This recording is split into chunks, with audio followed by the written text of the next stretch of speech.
Depuis, on est la principale école dans le monde, je pense, après l'école de journalisme de l'Université de Moscou.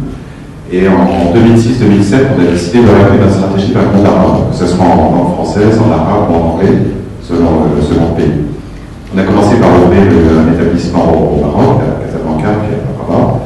Très rapidement, on est arrivé à Tunis, où on a été séduit par le sérieux, l'unité et la rapidité de mise en œuvre des programmes qu'on proposait, ce qui fait qu'en 3-4 mois, on a réussi à mettre en place le même programme qu'à Paris, et à tel point que sur les suggestions de l'équipe pédagogique et d'encadrement de Tunis, on a rechangé notre programme de Paris, puisqu'on avait trouvé de bonnes idées en réfléchissant ensemble, et qu'on trouvait que c'était nécessaire de les appliquer à Rabat. Ensuite, on a ouvert à Dubaï, en arabe et en anglais. On a ouvert à Alger aussi après. Et aujourd'hui, on a 3 établissements, malgré tout tourne de façon totalement satisfaisante.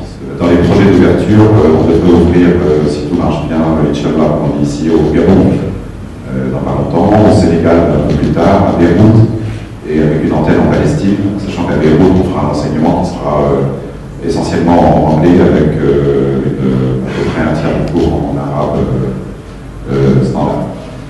Les valeurs fondamentales de l'Égypte qui ont présidé à sa création, c'est d'abord l'indépendance, donc avec le même état d'esprit que ce qui a été évoqué par M. Thébourdi.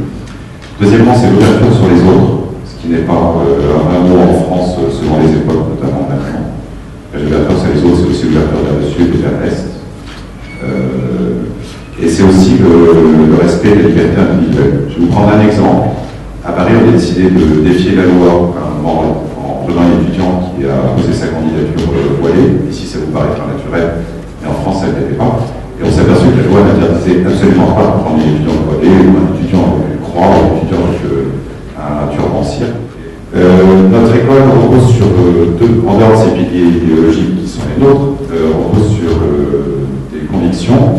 La première, c'est que les étudiants doivent sortir en sachant manier tous les médias. C'est la presse, la radio, la télévision, mais aussi la photo, mais aussi Internet de plus en plus, mais aussi l'écriture longue de livres ou de documentaires, de cinéma. Deuxièmement, c'est que même si après les étudiants vont choisir une spécialité, la vie est longue et en tant que journaliste, on ne sait pas ce qu'on va faire dans 20, 30, 40 ans, on a une vie professionnelle en soi. Deuxième chose, c'est que l'enseignement théorique, ça ne marche pas, c'est comme la cuisine, en fait, c'est peut-être le point qui nous a rapprochés de nos amis de la Terre. Quand une amélioration est dans une ville, on l'applique aux autres. Nous avons été reconnus par l'UNESCO cette année comme école de référence francophone en France et dans les 3 pays du Maghreb. Donc on commence à collaborer avec eux, même si politiquement l'UNESCO a des engagements qui ne sont pas forcément toujours les nôtres, mais pour nous c'est important d'être reconnu par un organisme supranational, ce qui nous permet d'être international, ce qui nous permet de ne pas être sous la coupe des ministères ou des universités locales.